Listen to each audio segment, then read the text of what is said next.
You're not qualified for this position. The words sliced through the mahogany boardroom like a scalpel. David Williams sat motionless in his simple navy suit, hands folded as 12 pairs of eyes bore into him from around the polished conference table. Richard Sterling, interim CEO, leaned back in his leather chair. His Armani suit probably cost more than most people's monthly salary. The Rolex on his wrist caught the afternoon light streaming through floor-to-ceiling windows overlooking Manhattan. "Clearly out of your depth," Richard continued, not bothering to hide his smirk. David's expression remained unchanged. No anger, no defensiveness, just calm observation, as if he were watching a chess game where only he could see the board. These black stories, these real-life stories of corporate discrimination, happen every day. But this one was different. Have you ever watched someone dismiss your entire existence in one sentence, not knowing they just signed their own corporate death warrant? The digital clock on the conference room wall read 2:13 p.m., 47 minutes until the shareholder vote that would determine Teknova Industries' next CEO. "Your resume is impressive on paper," Richard said, sliding the document across the table like it was contaminated. "Stanford MBA, Fortune 500 experience. But this company needs more than academic credentials." David picked up his resume without looking at it. His fingers, steady as a surgeon's, aligned the pages perfectly. No tremor, no rush. "What we need," Richard continued, his voice carrying that particular tone reserved for explaining obvious things to slow children, "is someone who understands our culture, our values." The other board members shifted in their seats. Patricia Chen, the CFO, studied her manicured nails. James Morrison, head of operations, scrolled through his phone. Only Dr. Sarah Hassan, the lone black board member, met David's eyes with something approaching sympathy. Richard stood, his 6-foot frame casting a shadow across the table. "This isn't about diversity quotas or feel-good initiatives. This is about capability." Unknown to everyone except a nervous-looking intern in the corner, Teknova's internal live stream was accidentally broadcasting the meeting to the company's LinkedIn page. The intern, barely 22, had clicked the wrong button during a routine documentation session. Her panicked attempts to shut it off had failed. The viewer count ticked steadily upward. 47 viewers, 73, 156. David's phone buzzed once. He glanced at it briefly, and for just a moment, the corner of his mouth lifted in what might have been a smile. 42 minutes, David said quietly, checking his watch. A Patek Philippe Nautilus, understated, elegant, worth more than most cars. Richard's eyes lingered on it, confused. "Excuse me?" Richard's confidence wavered slightly. "Nothing. Please continue." Richard's jaw tightened. He wasn't used to being dismissed, especially not by candidates in job interviews. "As I was saying, leadership requires a certain background," David finished. "I understand completely." The live stream viewer count hit 234. Comments began appearing in the feed. "Did he just say what I think he said? Is this really happening? Teknova showing their true colors." Richard pulled out his phone, pretending to check messages while actually taking photos of David. "You have to understand our position. Our shareholders, our employees, they expect a certain level of compatibility." "Compatibility?" David repeated the word like he was tasting wine. "Interesting choice." Patricia Chen looked up from her nails. "What Richard means is that leadership transitions require cultural alignment." "Of course." David opened his leather portfolio, Italian leather, precisely organized, and withdrew a fountain pen. Mont Blanc. He began taking notes in fluid script. The gesture seemed to unnerve Richard. "What are you writing?" "Observations." "Observations about what?" David's pen never paused. "Cultural alignment, as Ms. Chen put it." The intern's laptop showed 400 viewers now. Her supervisor had noticed the stream but couldn't access the admin controls. The comments were flowing faster. "This is discrimination in real time." "Someone recording this?" David Williams handling this like a boss. Richard's face flushed. I don't appreciate your tone. I haven't used a tone. I've barely spoken. Exactly. This is a conversation, not an interrogation. David set down his pen and looked directly at Richard for the first time. You're absolutely right. This should be a conversation. Would you like me to ask you some questions? Something in David's voice made Richard step back. That's not how this works. How does it work? The room fell silent except for the soft hum of the air conditioning and the distant sound of Manhattan traffic 30 floors below. The live stream had reached 600 viewers. Richard recovered his composure, straightening his tie. We ask the questions. You provide answers that demonstrate you're fit for our organization. Your organization? That's right. David's phone buzzed again. This time his smile was unmistakable. He typed a quick response, his fingers moving with practiced efficiency. 38 minutes, he murmured. Richard's confusion was morphing into irritation. Are you timing this interview? I'm timing several things. Such as? David closed his portfolio but kept his hands resting on it. Market close is at 4 p.m. Your emergency board meeting is scheduled for 3:15. The SEC typically releases investigation announcements on Wednesdays after 3 p.m. The temperature in the room seemed to drop 10 degrees. I'm not sure what you're implying, Patricia said carefully. I'm not implying anything. I'm simply noting that timing matters in business. Richard moved closer to David's chair. I think this interview is over. You're probably right. But David didn't stand. Instead, he looked at Dr. Hassan. Doctor, you've been quiet. Any questions about my qualifications? Dr. Hassan glanced nervously between David and Richard. Your background seems solid. Thank you. I appreciate honest assessment. Richard's face was now fully red. Security can escort you out if needed. That won't be necessary. David stood slowly, his movements deliberate. Though I should mention 35 minutes now that I have a few more items to discuss. He reached for his portfolio's zipper. The interview is finished, Richard declared. The interview, yes. David's fingers paused on the zipper. But we haven't started the real conversation yet. The live stream viewer count hit 1,200. Comments were now coming in multiple languages, and several tech journalists had joined the feed.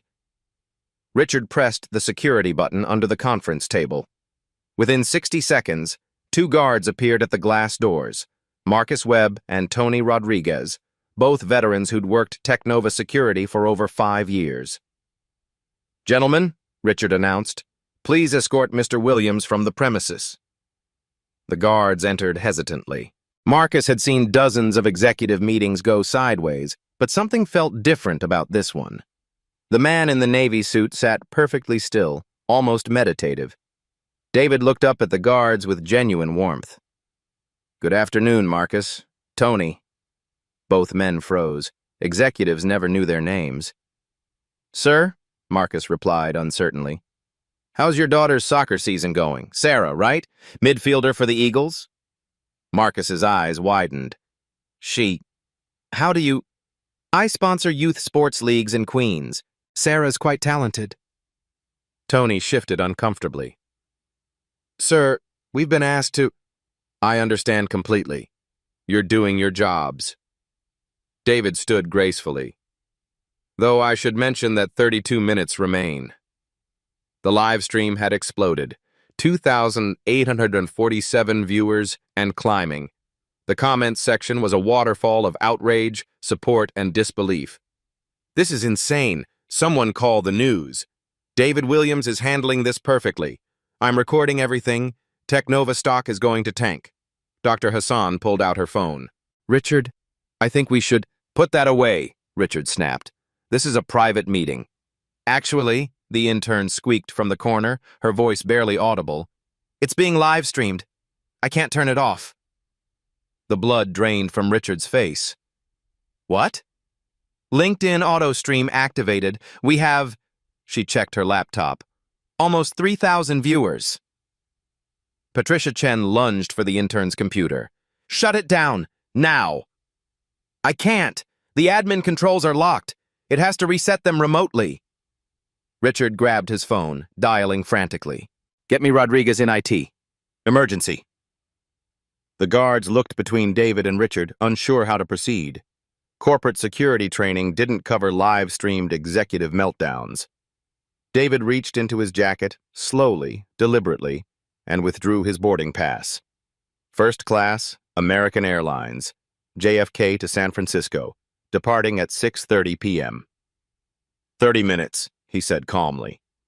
Stop with the countdown, Richard shouted, his composure completely shattered. 29 minutes, 57 seconds. More board members pulled out phones, some trying to call a T, others frantically texting. The live stream viewer count hit 4,200. James Morrison stood up. This is ridiculous. David, just leave. We'll be in touch. I don't think we will, David replied. What's that supposed to mean? David's phone buzzed. He read the message and nodded slightly. It means the market has noticed. What market? Patricia demanded. Technova's trading volume spiked 17% in the last 4 minutes. Someone's paying attention. Dr. Hassan was scrolling through Twitter. Oh, God. Technova discrimination is trending. That's impossible, Richard said. We just started this meeting. Social media moves fast, David observed, especially when tech journalists are watching. The intern's laptop showed multiple news outlets had joined the live stream. TechCrunch, The Verge, Bloomberg Technology. The viewer count was approaching 6,000. Marcus, the security guard, stepped closer to David. Sir, I don't want to do this, but... You have a job to protect, David said kindly. I respect that. But consider this. What happens to your job if this company faces federal investigation? Federal investigation, Tony echoed. Richard moved between David and the guards. Don't listen to him, he's bluffing. Am I? David checked his watch again. 27 minutes until the SEC's afternoon announcement cycle. You keep mentioning the SEC, Patricia said, her voice tight. Why? Because they're remarkably punctual. Richard grabbed David's visitor badge from the table. Surrender this, now. David smiled, the first genuine smile since entering the room. I haven't needed a visitor badge here for 18 months. The statement hit the room like a physical blow. What? Dr. Hassan whispered. 18 months, David repeated. That's how long I've been documenting this company's practices. The live stream exploded with comments. Viewer count, 7,800 and climbing. Technova was now trending alongside #corporate discrimination and #David Williams. Richard's hands shook as he tried to process this. You don't work here. No, but I own 23% of it. The words hung in the air like smoke. Every phone in the room simultaneously buzzed with notifications. Patricia frantically opened her Bloomberg terminal. That's impossible. Our shareholder records... Shell corporations, David said simply. Perfectly legal. Hathaway Capital, Meridian Holdings, Cornerstone Investments, all mine. James Morrison's face went white. You're the anonymous investor who's been buying shares. Not anonymous, just patient. The security guards stepped back without being asked. This was beyond their pay grade. Richard's voice cracked. You can't infiltrate a company. I didn't infiltrate anything. I invested. Then I watched. Dr. Hassan was typing rapidly on her phone. Richard, we need to call legal. Now. 24 minutes, David said. Stop with the fucking countdown, Richard screamed. The outburst was caught perfectly on the live stream. 8,500 viewers watched Richard Sterling, interim CEO of a Fortune 500 company, completely lose control. David's phone rang. He glanced at the caller ID. Washington, D.C. Excuse me, he said politely. I need to take this. You're not taking any calls, Richard declared. David answered anyway. Hello, Agent Morrison. Agent Morrison, FBI. The room fell silent except for David's side of the conversation. Yes, I'm still in the meeting. No, they haven't seen the documents yet. 23 minutes. Right on schedule. He hung up. Richard was now visibly sweating. Who was that? A friend from the bureau. They wanted to confirm timing. Patricia Chen grabbed her purse. I'm leaving. I wouldn't, David said gently. Not yet. You can't keep us here. I'm not keeping anyone anywhere. But leaving now might look like consciousness of guilt. Guilt of what? James demanded. David reached for his portfolio's zipper. Securities fraud, wire fraud, civil rights violations. Should I continue? The live stream viewer count hit 10,000. Major news networks were now broadcasting clips. Teknova's stock price had dropped 12% in the last 20 minutes. Richard lunged forward, trying to grab David's portfolio. You can't! Marcus, the security guard, gently but firmly blocked Richard's path. Sir, please step back. You work for me, Richard shouted. Marcus looked at Tony, then back at Richard. Actually, sir, we work for Teknova. And if Mr. Williams owns 23%, the implication hung in the air. David's phone buzzed again. Text message. He read it and nodded. 21 minutes, he announced. Though I should mention, the afternoon just got more interesting. Through the floor-to-ceiling windows, they could see news vans pulling up to the building's entrance 30 floors below. How? Patricia whispered. Social media, David replied. Amazing how fast information travels these days. The live stream had become a phenomenon. 12,000 viewers. Hashtags trending worldwide. And David Williams, the man they'd tried to dismiss as unqualified, sat at the center of it all with the calm of someone who'd been planning this moment for a very long time. David's fingers moved to the portfolio's zipper with surgical precision. The sound cut through the room's chaos like a blade. 1,800 people were now watching the live stream. News anchors had begun reporting the story in real time. Teknova's stock had dropped another 8%. 19 minutes, David said quietly. He opened the portfolio and withdrew a thick document bound in federal blue covers. The header was visible to everyone. United States Securities and Exchange Commission, complaint for violations of federal securities laws. Richard's face went from red to ashen in seconds. What is that? Dr. Hassan whispered. David placed the document on the conference table with the care of someone handling evidence. Formal complaint against Teknova Industries and several named individuals for securities fraud, market manipulation, and civil rights violations. Patricia Chen leaned forward, squinting at the text. Named individuals? David's finger traced down the page to a highlighted section. Richard Sterling, Chief Executive Officer. Patricia Chen, Chief Financial Officer. James Morrison, Operations Director. The silence that followed was deafening. James Morrison's voice cracked. This has to be fake. SEC case number 2024 CV 18847, David read aloud. Filed this morning at 9:47 a.m. Eastern Time. You can verify it on the SEC's public database. Patricia was already typing frantically on her phone. Her face confirmed what David had said. Impossible, Richard breathed. David withdrew a second document. This one bore the FBI seal. Parallel criminal investigation. Wire fraud, conspiracy, violation of civil rights under federal statute 18 U.S.C. 241. The live stream viewer count hit 15,000. Comments were streaming too fast to read, but the tone was clear. Shock, outrage, and growing support for David. How long? Dr. Hassan asked, her voice barely audible. How long what?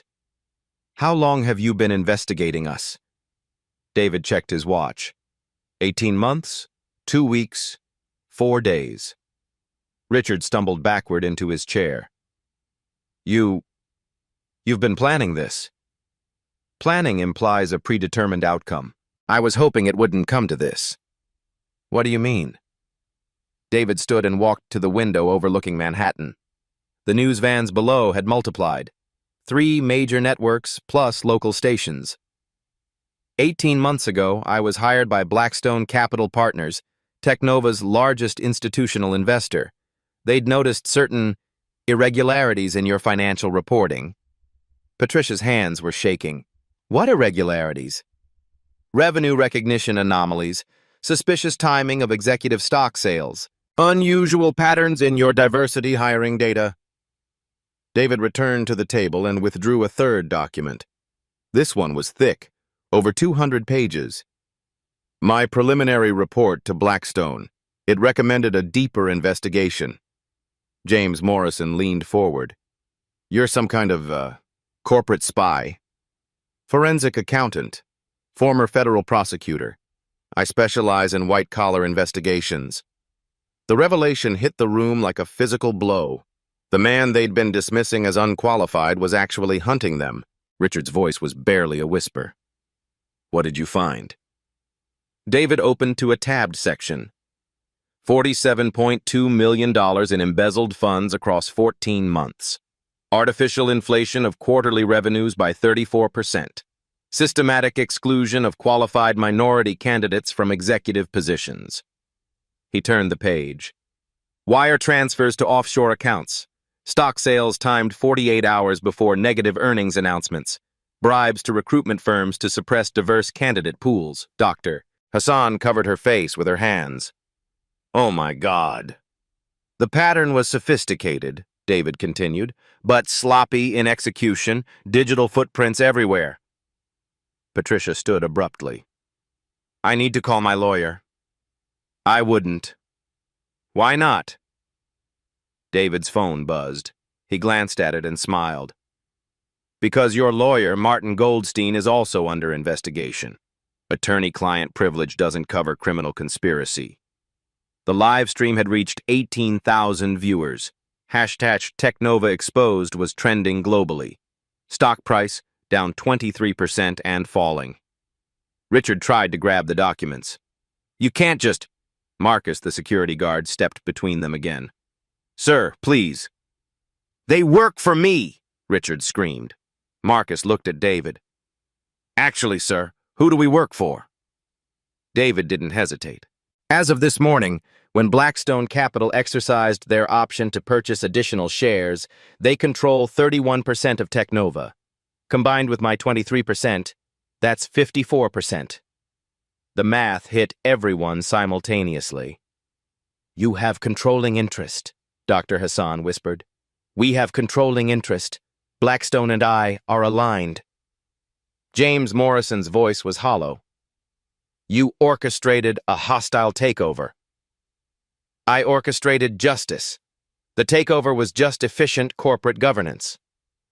David's phone rang again. This time he put it on speaker. David, it's Senator Williams. Senator Williams, as in Elizabeth Williams, chair of the Senate Banking Committee. Hello, Aunt Elizabeth. The room went dead silent. The FBI is ready to proceed. Are you? 17 minutes until market close. Perfect timing. Good. The press conference is scheduled for 4:15. That should give the markets time to digest the news. Richard's voice cracked. Press conference? Senator Williams continued through the phone. The Attorney General will announce the criminal charges. SEC will detail the civil violations. And the Senate Banking Committee will launch formal hearings on systemic discrimination in corporate America. David looked directly at Richard. Technova gets to be the poster child for everything wrong with corporate culture. Unless? Patricia asked desperately. Unless what? There has to be an unless. Some way to... David closed the portfolio. The investigation is complete. The evidence is documented. The charges are filed. He paused, studying their faces. But the scope of prosecution? That could be negotiated. Hope flickered in Richard's eyes. What do you want? I want what I came here for 18 months ago. A fair, equitable, profitable company. How? David pulled out his phone and ended the call with his aunt. immediate resignations from all named defendants, full cooperation with federal investigators, complete restitution of stolen funds. And then? And then we rebuild this company the right way. Dr. Hassan looked up. We? I'll be serving as interim CEO while Blackstone and the board conduct a proper search for permanent leadership. The live stream viewer count had reached 22,000. Every major business news outlet was now covering the story. Technova's stock had dropped 31%, wiping out over $800 million in market value. Richard's hands trembled as he reached for his phone. I need to call. The only call you need to make is to your criminal defense attorney, David said quietly. Someone independent. Someone clean. Patricia was crying now. We're ruined. You're accountable. There's a difference. James Morrison stood on shaky legs. If we cooperate, what happens to us? David consulted his notes. Federal sentencing guidelines for first-time financial crimes with cooperation credit typically result in 18 to 36 months minimum security, plus restitution and civil penalties. And if we don't cooperate? 15 to 20 years federal maximum security, asset forfeiture, criminal conspiracy charges that could implicate your families. The choice was clear. Richard's voice was barely audible. What do you need from us? David withdrew a final document from his portfolio. Resignation letters, effective immediately. Asset disclosure forms, cooperation agreements with federal prosecutors. He placed 3 pens on the table. 15 minutes until market close. The timing is entirely up to you. Through the floor-to-ceiling windows, they could see news helicopters circling the building. The story had exploded beyond corporate drama into a national conversation about power, privilege, and accountability. The live stream chat was moving too fast to follow, but the sentiment was clear. David Williams had just pulled off the most spectacular corporate takedown in recent memory. And he'd done it live, with 22,000 people watching. Richard Sterling, the man who'd dismissed David as unqualified, reached for a pen with a hand that shook like autumn leaves. The irony wasn't lost on anyone. The unqualified candidate had just dismantled their entire corporate structure with surgical precision. Every dismissive comment, every coded insult, every assumption about his capabilities had been carefully documented evidence. David watched Richard's trembling hand hover over the resignation letter. Take your time. This decision will define the rest of your life. The live stream viewers had reached 25,000. History was being written in real time, broadcast to the world. Where do I sign? Richard's signature looked like the scrawl of a broken man. Patricia followed, her mascara streaking down her cheeks. James Morrison signed last, his hand steady, but his face gray with resignation. David collected the documents methodically, placing each in a separate folder. The live stream had reached 28,000 viewers. Outside, news helicopters circled like vultures. 12 minutes until market close, David announced. Time for the real board meeting. He pressed a button on the conference table's integrated phone system. Jennifer, please send them up, Dr. Hassan looked confused. Send who up? The glass doors opened and 6 people entered. David stood to greet them, the first time he'd shown deference to anyone all afternoon. Board members, meet the new leadership team. The first person through the door was Maria Santos, former CEO of Global Dynamics. Her reputation for turning around failing companies was legendary. Forbes had called her the corporate surgeon. Behind her walked Dr. Michael Chen, Patricia's own brother and a respected forensic accountant. His presence sent another shock through Patricia's system. Michael, Patricia whispered. What are you doing here? Dr. Chen's expression was grim.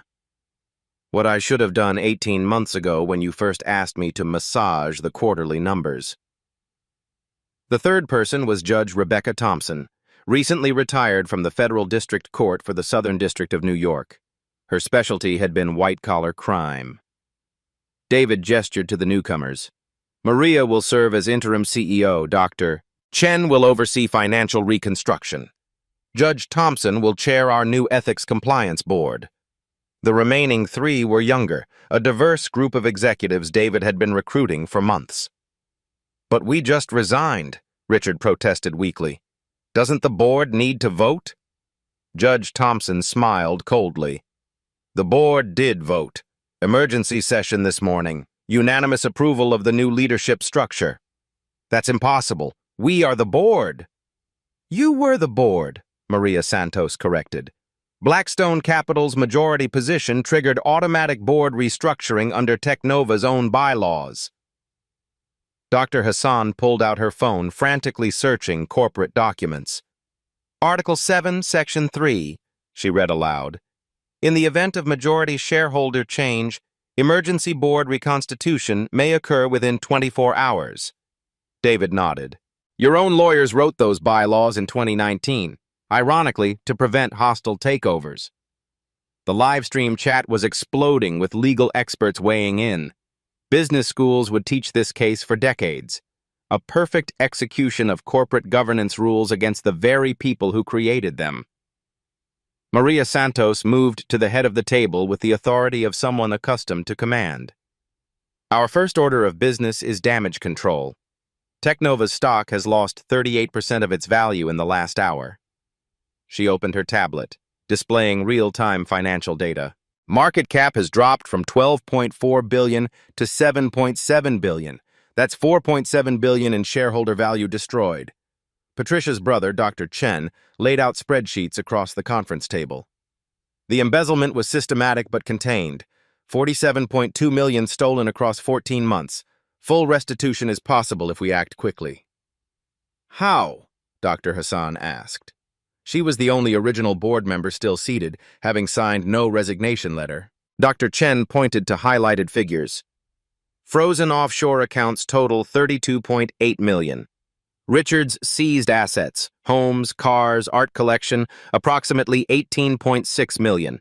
Patricia's hidden investments, another $12.1 million. That's over $60 million, Dr. Hassan calculated. Exactly. Full restitution, plus penalties and interest. Judge Thompson opened her briefcase, withdrawing court documents. Federal asset seizure orders were executed simultaneously across 3 states this morning. Swiss banking authorities froze accounts at Credit Suisse and UBS. Richard's face went white. My family's money. Your family's legitimate money remains untouched, Judge Thompson said firmly. Only assets purchased with stolen funds are subject to forfeiture. The live stream viewer count hit 32,000. Technova Justice was trending in 17 countries. Stock traders were calling it the fastest corporate justice case in Wall Street history. David's phone buzzed with a text from his aunt. AG press conference in 8 minutes. Are you ready? He typed back, ahead of schedule. Maria Santos addressed the room with CEO authority. Technova will survive this scandal, but only with complete transparency and radical reform. She clicked to her next slide. Immediate changes. All executive hiring will be conducted by independent third-party firms. Diversity quotas will be legally mandated. 40% women, 30% underrepresented minorities in leadership positions within 18 months.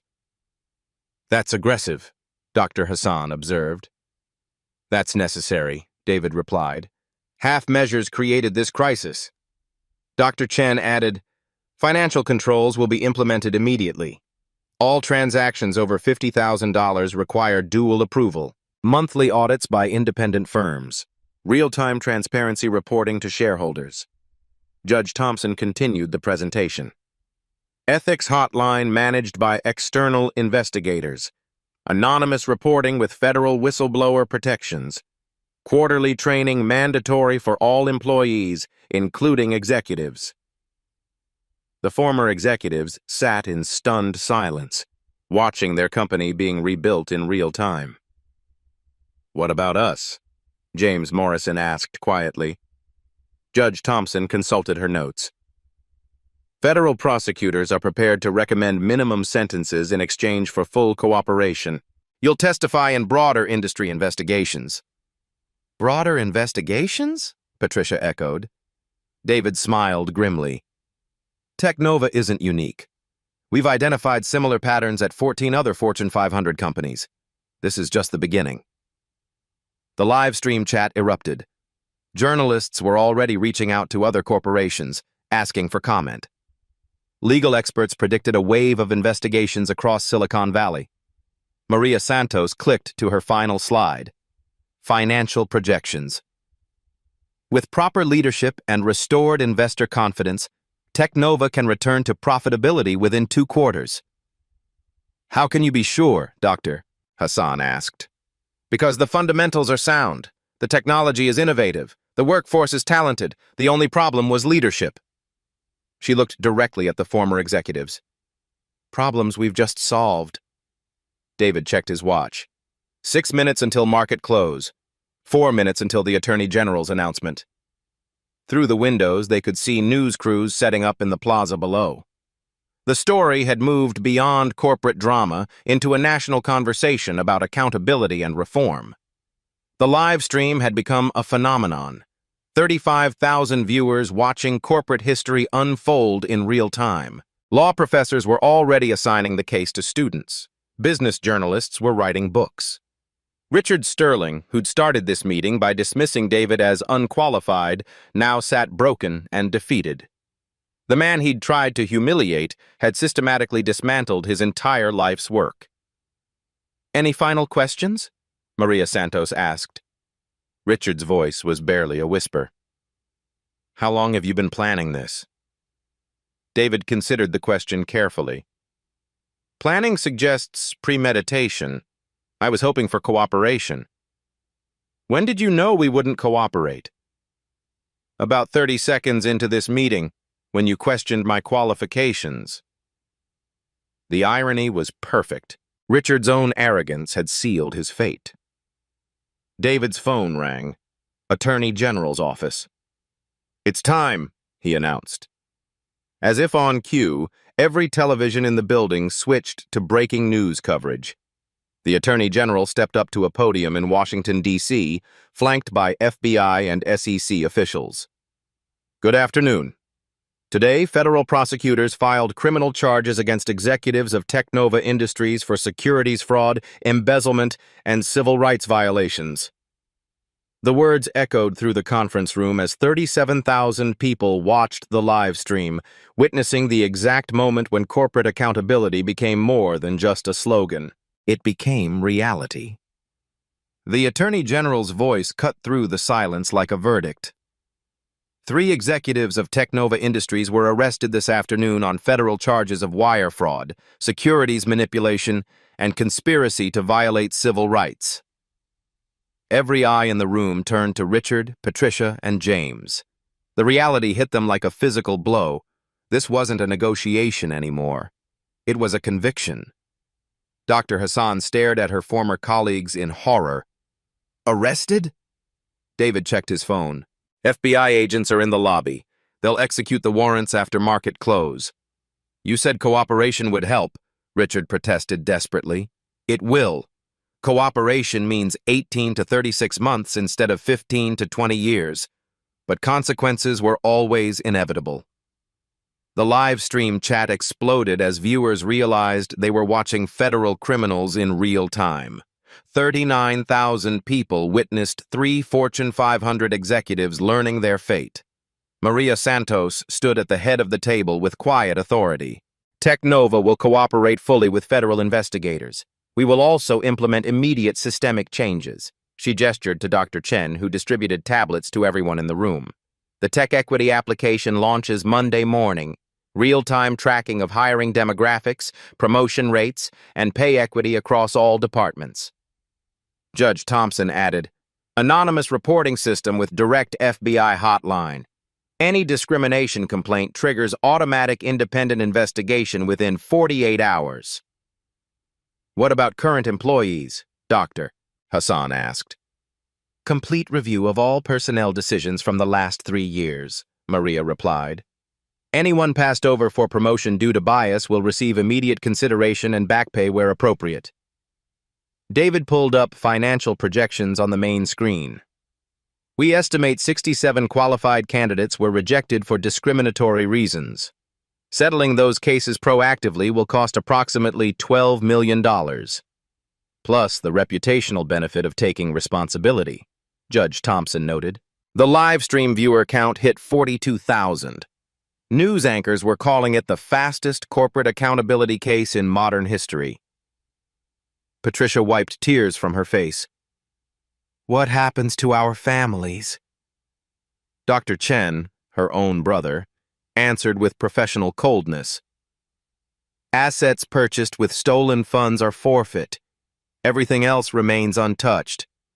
Your children's college funds, your parents' retirement accounts, all protected.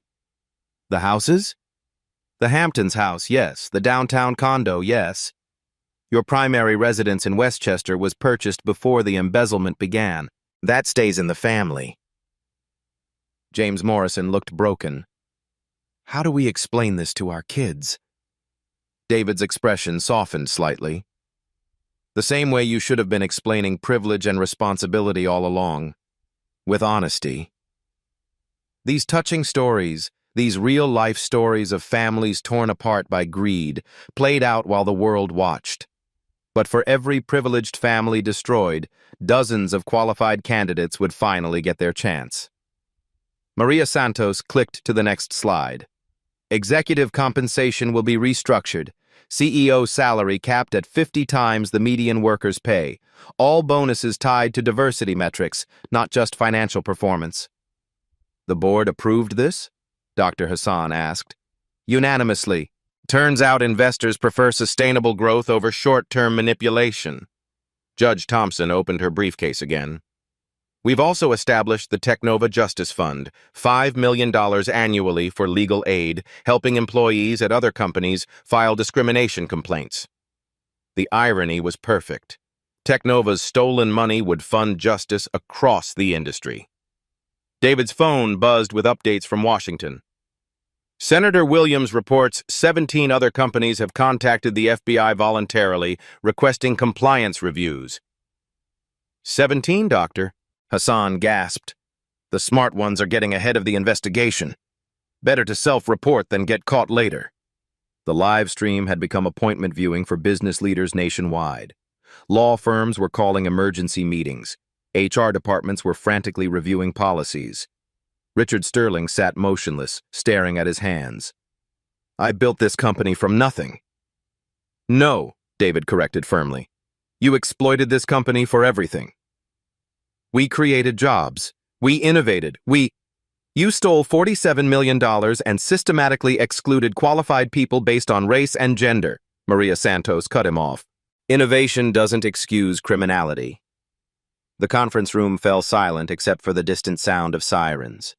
FBI vehicles were arriving. Dr. Hassan looked around the room at the wreckage of careers, the birth of reforms, the weight of justice. What happens now? David gathered his documents with the same methodical precision he'd shown all afternoon.